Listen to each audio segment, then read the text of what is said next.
Assalamualaikum warahmatullahi wabarakatuh. Waalaikumsalam. Alhamdulillah, terima kasih banyak. Subhanallah, walhamdulillah, wa la ilaha illallah, Allahu akbar. Saya termasuk yang punya utang banyak nih, di Agung, terhadap keluarga besar Bakri. Bagaimana kemudian Bakri dengan segala sayapnya, alhamdulillah, benar-benar membantu perjuangan dakwah Darul Quran. Hingga saat ini rumah tahfiz ada di 9.000 cabang kurang lebih di tanah air. Itu benar-benar banyak campur tangan dari keluarga besar Bakri. Saya ingat dulu bersama Ustadz Zul di Masjid Bakri, ya kita keliling apa segala macam ke daerah-daerah, terus juga donasi-donasi dari karyawan, dari perusahaan. Subhanallah lah. Jadi salam hormat buat Pak Anin dan seluruh keluarga besar, Pak Hisham dan seluruh petinggi di Bakri. Dan Masya Allah usianya udah 79 tahun. Saya kira kita-kita nih, Mas Agung, yang harus belajar gimana ya caranya supaya bisa bertahan sampai kayak Bakri seperti usia sekarang ini. Dan begitu eksis, ya, alhamdulillah banyak kebaikan. Dan saya selalu bangga dengan merah putihnya, dengan nasionalismenya. Insya Allah mudah-mudahan doa kita semua bukan cuma nyampe 1 abad, tapi sampai akhir zaman lah, insya Allah. Mudah-mudahan dengan segala diversifikasinya. Teman-teman semua dan keluarga besar Bakri, alhamdulillah, saya diamanahi soal syukur.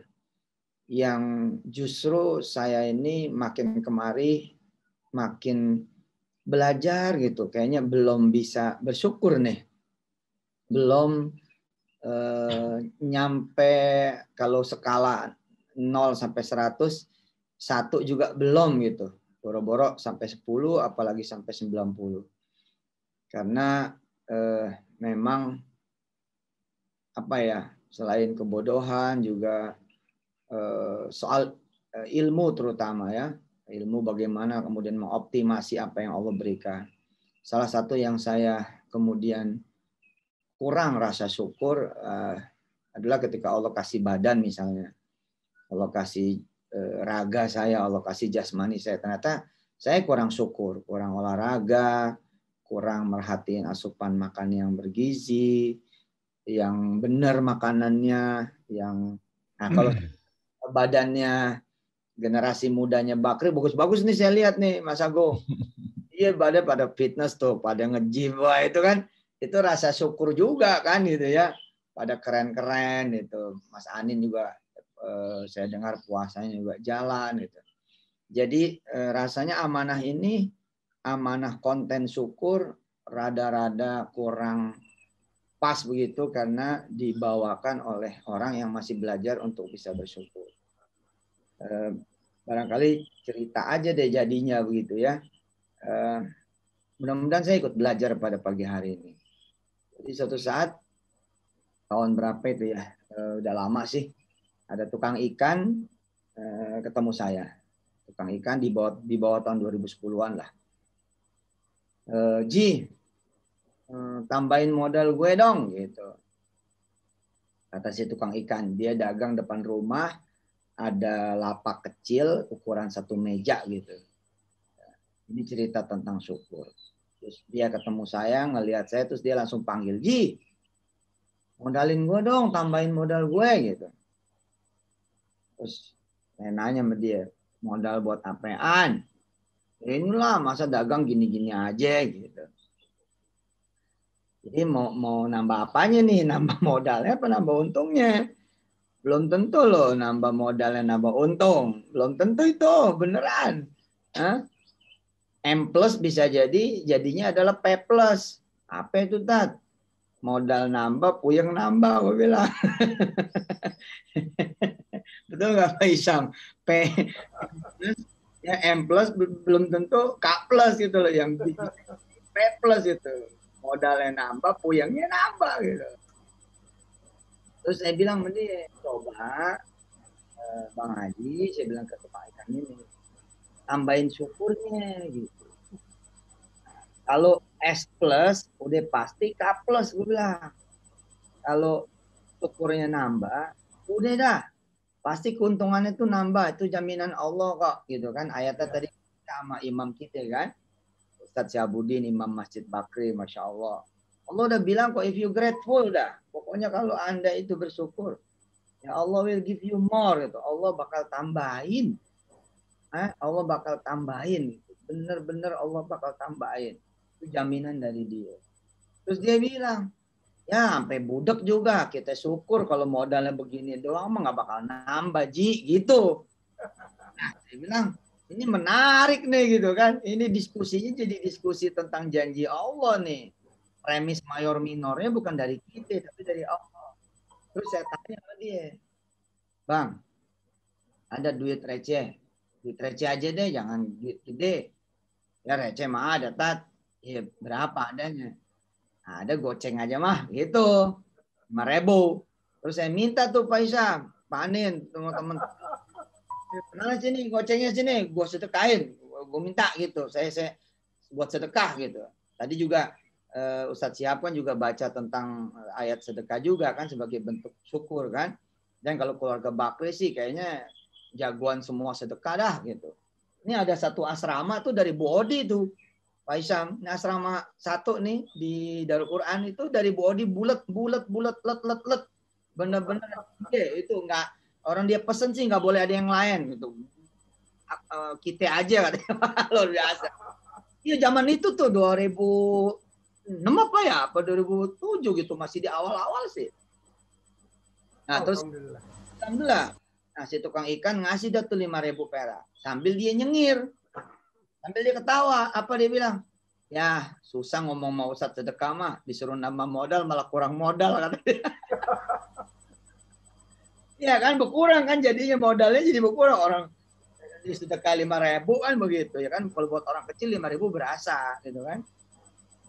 Nah, tapi besoknya itu terjadi peristiwa yang dia juga paham. Saya pun bertambah paham, iya benar. Iya benar. Modal bertambah, belum tentu untung bertambah. Customer bertambah, belum tentu untung bertambah. Karena nggak ada jaminan di situ. Allah nggak bilang, kamu tambahin modal kamu, nanti keuntungan kamu akan bertambah. Nggak ada.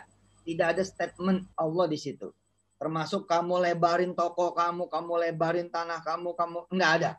Yang ada statement adalah, wa idh ta'adzana rabbukum la in syakartum la azidannakum. Itu aja statementnya. Wala in kafartum inna adzabi lasyadid. Pokoknya kalau kalian bersyukur, aku tambahin. Tapi kalau kalian lupa, ya udah. Nanti ada hukumannya, begitu kira-kira. Nah, apa yang terjadi? Siangnya itu, kan kalau orang dagang ikan, jam 9 tuh udah nyantai. Jam 10 udah tinggal rapi-rapi dah gitu. Nah, ada orang yang tiap hari minjem motor, Pak Isyam. Ya. Tiap hari minjem motor nih. Si Muhammad dan teman-teman, Mas Agung, kawan-kawan yang ikut di Zoom ini ya. Masya Allah nih sampai hampir 200 nih, belum yang nanti mungkin lewat rekaman besok ya. Ini orang hari-hari biasa emang minjem. Nah, hari itu dia minjem juga hari itu. Bang, pinjem motor ya gitu. Itu kuncinya ambil, namanya orang biasa minjem gitu kan. Nah, dia pakai tuh. Kira-kira bangsa 15 menitan dia balik. Bang, makasih ya. Tuh udah saya isiin bensin. Kata si tukang ikan begini. Wah, tumben lo minjem isiin bensin gitu. Ini bang lagi ada rezeki. Nah ini kan biasanya nggak pernah ngasih duit buat sewa ya. Minjem-minjem gitu doang. Nah ini nih, hitung-hitung buat nyewanya dah gitu. Tahu nggak dikasih berapa? 50.000. 50.000. Nah buat saya, ini bukan persoalan sedekahnya ansih ya. Tapi ini persoalan logikanya syukur. Jadi ketika emang bersyukur, ibarat kata gini ya, lapak boleh sama, volume, size, usaha juga boleh sama. Tapi tikungannya itu loh yang nanti akan dikasih sama Allah dari jalan-jalan yang tidak diduga. Nah, kalau kita ngomong soal kebersyukuran, lalu dioptimasi di seluruh wilayah aset yang Allah kasih kepada kita, nampaknya juga ini menjadi sebuah ilmu terapan yang menarik. Karena banyak sekali orang-orang kita yang definisi syukur itu kan lebih kepada ritual ya. Kayak sholat ditambahin. Iya jelas itu juga merupakan kebersyukuran. Kemudian zakat, sedekah ditambahin. Iya itu juga merupakan sebuah kebersyukuran. Kemudian apalagi pergi haji, pergi umroh. Itu juga iya oke. Itu juga termasuk sebagai sebuah kebersyukuran. Tapi saya juga mencatat gitu kebersyukuran-kebersyukuran lain yang sifatnya aset-aset nganggur dari yang Allah kasih pada kita. Mulai dari pikiran, kita biarin nganggur. Kita yang nggak optimasi, kita yang nggak pakai, kita yang nggak maksimalin. Kemudian apalagi tenaga kita.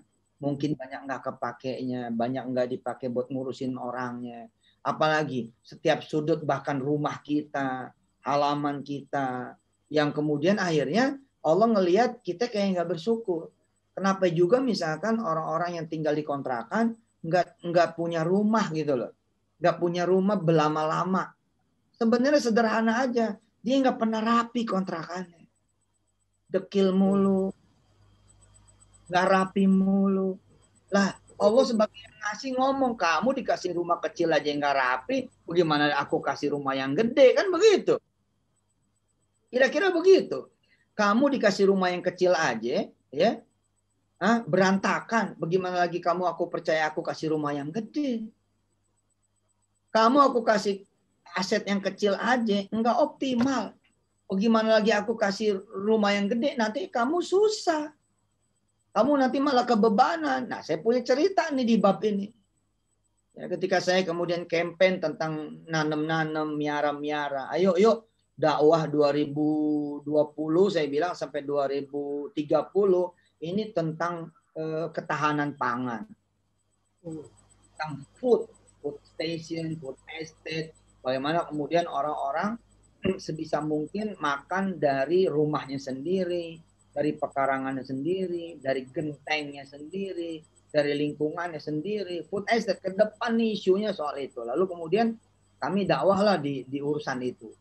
Ya, genteng lah kita potong, ganti jadi rooftop, lalu di atasnya nanam-nanam cabai, tomat, bawang, segala rupa dah gitu. Kemudian juga di bawah nggak ada yang ceritanya nganggur. Nah, saya perhatikan banyak kemudian teman-teman yang bersyukur soal aset tadi misalnya. Dia kemudian pakai pikirannya, dia pakai tenaganya, dia pakai kontrakan atau kosan atau rumah kecil dan sempitnya.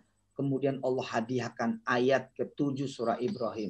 Kalau kamu bersyukur, aku tambahin. Itu terjadi. Terjadi. Bagaimana bentuk konkretnya? Ada satu cerita menarik nih Mas Agung dan kawan-kawan semua. Jadi ada satu orang bilang begini, ya lah Tat, nanam-nanam di mana Tat? Gitu. Emang rumah ente gede lah, rumah kita semprit gitu. Terus kita jawablah dengan DM ya, dengan direct message gitu kan, nih ceritanya cerita di IG gitu kan. Dan kita kasih nih direct message, bos, jangan lo nanam buat cerita pohon. Emang juga lo butuh tanah. Jangan lo nanam buat cerita buah. Emang juga lo butuh tanah dan lama. Tapi coba lo nanam, kamu nanam, bapak nanam untuk urusan bibit. Untuk urusan bibit. Coba teman-teman Bakri bayangin, ini rumah kecil, ukuran kontrakan yang 1.000.000 perak sebulan, ya kan? Kan petakan apa dah? Terasnya itu kan cuma bisa buat jemuran sama motor tuh. Ya, emang juga bisa nanam apean.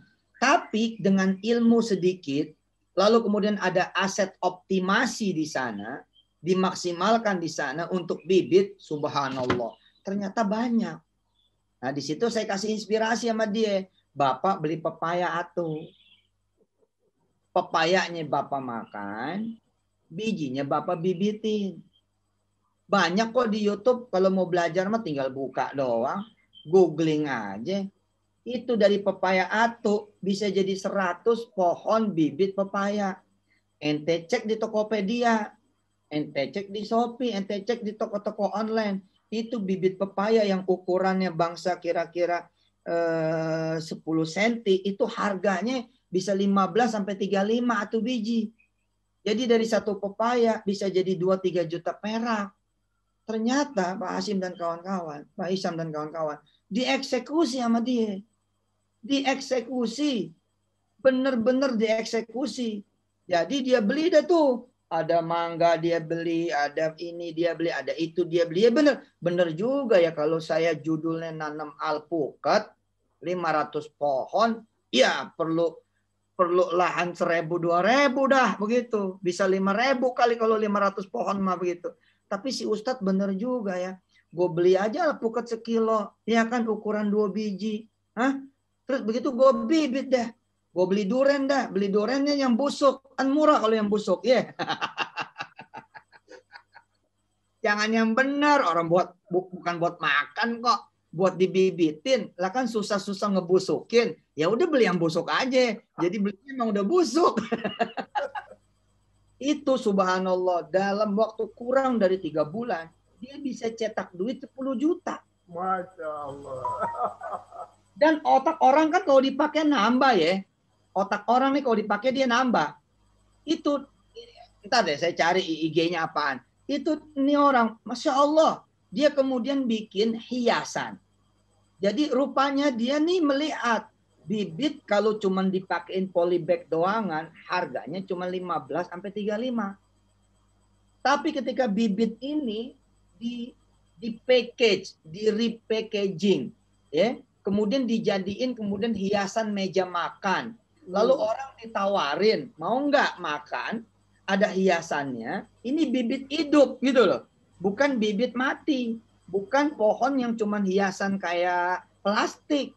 Ternyata harganya bisa 225, bisa 375, bisa 700.000 karena di sana ada seni. Nah, yang satu yang saya garis bawahi apa? Akhirnya orang yang pada punya tanah, pada nitip ke dia tanahnya. Pelanggan yang pada datang bilang, ya bang, ternyata abang cuma segini doang ininya halamannya. Iya, kita gantung-gantung aja kata si Mansur. Pokoknya di mana ada yang kosong di situ aja.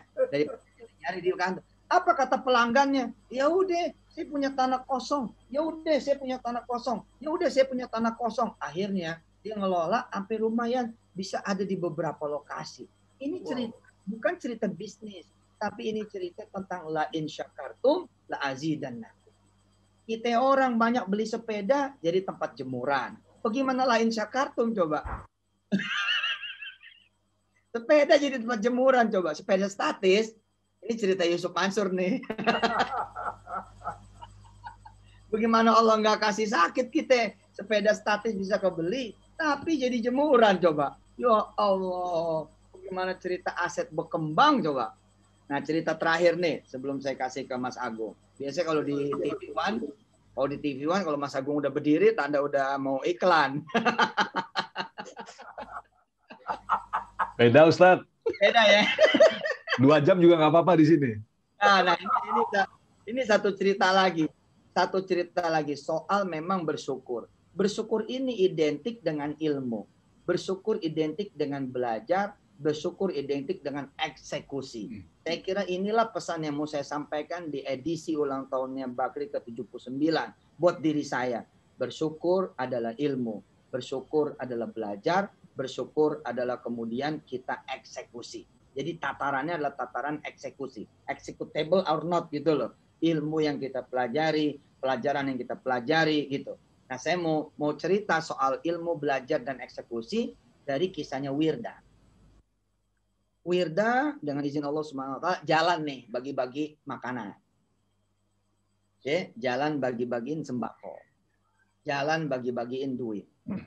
Saya nitip dan nih ke Wirda sama teman-temannya dia. Saya bilang begini, kalau lo pada bagi-bagi begitu doang, yang miskin tetap miskin, lo emang tambah kaya. Jamin Kak Wirda nanti banyak rezekinya. Sama teman-teman banyak rezekinya. Tapi kalau mau lebih hebat lagi gimana? Kasih itu barang sama orang miskin, tapi pegang tangannya. Ajarin dia supaya jadi Kak Wirda. Ajarin dia supaya jadi muzaki. Ajarin dia supaya kemudian berubah hidupnya. Menjadi orang yang memberi. Jadi kita jangan kayak orang kayak cuman bagi-bagi gitu doang. Jadi harus ceritanya harus cerita ada ilmu, ada pelajaran, dan harus ada sesuatu yang dieksekusi oleh mereka semua. Nah ini ceritanya nanti buat kita juga ya. Jadi bukan buat orang yang saya omongin ini yang saya ceritain. Nah Wirda datanglah ke salah satu rumah. Begitu datang ke salah satu rumah, tentu seneng dong orang rumah itu kan. Neng Wirda, ayah gimana kabarnya? Cakep, alhamdulillah sehat. Alhamdulillah nih banyak rezeki gitu didatengin Neng Wirda. Gitu. Alhamdulillah Bu, subhanallah dah. Nah, yang di luar dugaan orang-orang kampung, Wirda nanya begini. Masih punya bahan makanan enggak?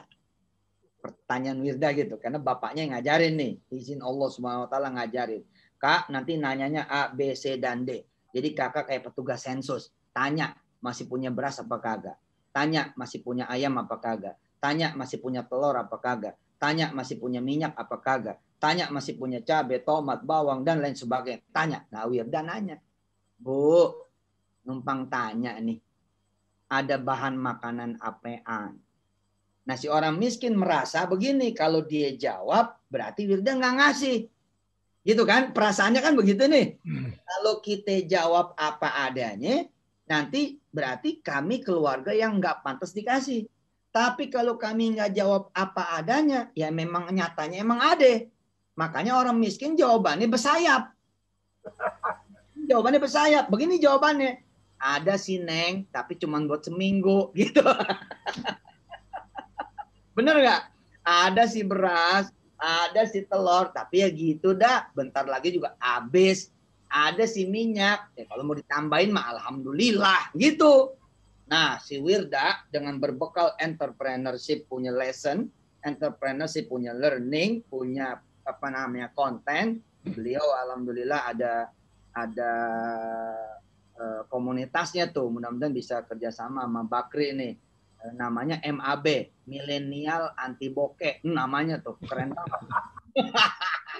Milenial Anti Bokeh itu judulnya.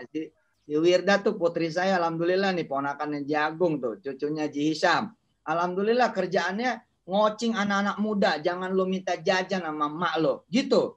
Jangan lo minta jajan sama bapak lo minta modal. Malah lebih gede lagi mintanya. Nah, si Wirda sebagai cerita penutup nanya nih sama nih orang yang bakalan dikasih. Ada apa bahan makanan, ada apa bahan belanjaan, ada apa di dapur yang kira-kira bisa saya boleh tahu. Terus cerita, ya khas lah ya. Kalau orang-orang di kampung tuh dia nyimpen telur, nyimpen beras, nyimpen mie, itu standar dah, standar gitu dah. Nah Wirda bilang begini, ada handphone nggak? Gitu. Ada handphone nggak? Nah orang miskin bingung ditanya ada handphone enggak? Ada. Emang kenapa Neng? Mana coba boleh lihat gitu. Dikasih dah nih sama si orang miskin nih, sama si orang kampung nih, sama si orang yang bakal kita kasih sembako nih. Nih Neng handphonenya. Terus dia lihat. Ada, coba dibuka Bu. Ada grup WA-nya. Ternyata orang susah juga ada grup WA. Ada grup susah RT 1, ada grup susah RT 2. Gitu. Iya, ada grup-grup WA begitu loh. Artinya bukan orang susah sebenarnya begitu kan ya. Nah, yang menarik adalah cerita tentang optimasi, cerita tentang kebersyukuran. Gara-gara kita diam, Allah menghukum kita sebagai orang yang nggak bersyukur. Karena itu kita diam juga, diam ekonominya, diam statutanya, diam kemudian nggak ada pengembangan ini pengembangan. Kenapa? Karena emang kita juga diam. Kita lihat ya. Setelah Wirda kemudian mengubah nih orang dengan izin Allah Subhanahu wa taala. Bu, lihat nih, ini grup WA banyak benar. Ini telurnya kita bawa ada tuh telurnya, dikocing lah bisnis sama si Wirda. Ini telur jagung, Pak Hisham dipanen di foto sama si Wirda. Dipoto nih, klek gitu, terus dinaikin ke status orang itu. Bu, maaf ya, saya ajarin bikin status ya. Udah ngerti katanya. Tapi kan status bercanda mulu. Status sinetron lah, status inilah. Bukan status pengembangan optimasi tadi. Bukan ilmu, belajar, dan eksekusi. Nah, si Wilda fotoin nih si telur. Set gitu fotoin, dinaikin status. Terus dikasih tulisan. Woi, saya mau bikin telur balado. Ntar malam ada yang mau pesen nggak? Itu bunyinya Pak Hisam. Itu bunyinya teman-teman semua yang dirahmati Allah di keluarga Bakir yang ke-79. Bunyinya begitu. Ini sama-sama telurnya. Yang satu dipakai buat bertahan hidup. Cuman sampai seminggu. Yang satu kemudian dipakai dagang. Dipakai dagang, dipotret, klek gitu. Woi, ini ntar malam gue mau bikin balado. Ini gue sekarang mau bikin balado. Siapa yang mau mesen? Subhanallah Pak. Itu yang kemudian mesen tang banyak banget. Sehingga pada bulan puasa kemarin kurang lebih dia menangani 1000 pesanan dari 1000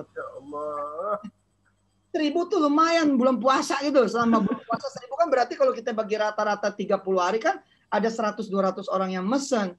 Dan pesanannya udah berkembang. Udah bukan lagi cerita balado doang. Tapi cerita yang lain-lain karena sekarang dia rajin motret. Dia fotoin pisang. Nih, gue mau bikin pisang goreng. Mau mesen nggak? Gitu kan? Foto-fotonya. Nih, gue mau bikin ini. Mesen nggak? Nah ini loh. Ini cerita bagaimana kemudian umatnya Rasul. Kalau dan kebersyukuran. Ya, kita belajar dari Bakri ke-79 ini dibawa pada itu. Nah, perusahaan yang tumbuh ini kan yang nggak pernah berhenti mikir dia. Perusahaan yang tumbuh adalah perusahaan yang nggak pernah berhenti bergerak. Begitu dia berhenti mikir, riset berhenti. Oke? Ya, R&D-nya berhenti, research and development berhenti. Geraknya juga berhenti, udah selesai. Selesai dah semuanya.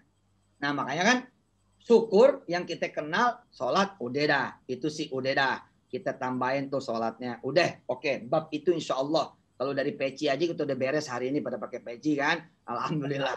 Tapi kalau bisa konsep syukur yang kita bawa kita terjemahin ke dunia industri. Ke dunia usaha.